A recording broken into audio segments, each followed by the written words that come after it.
তো বাচ্চারা কালকে স্কুলে ডান্স কম্পিটিশন। আরে সুপারনা দেখ, এই পাগল তো খুব সুন্দর নাচতে পারে, দেখিস ও দেখিস স্টোর থেকে ছাড়িয়ে যাবে।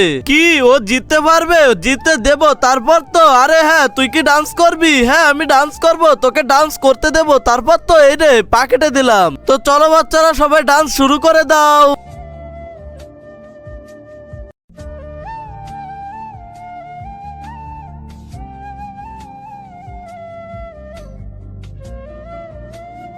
আরে আলিনা, তোমার পায়ে কি হয়েছে? আরে ম্যাডাম, আমি তো সিঁড়ি থেকে পড়ে গিয়েছি। তাহলে তুমি ডান্স কিভাবে করবে? আমার বদলে আমার দিদি ডান্স করবে। হ্যাঁ হ্যাঁ আসো।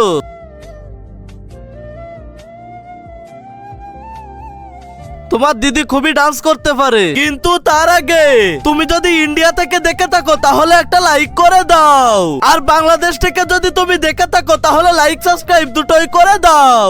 আরে এখন তো তোমার দিদি জিতে গিয়েছে, এখন সবাইকে একটা লাইক করতে বলো।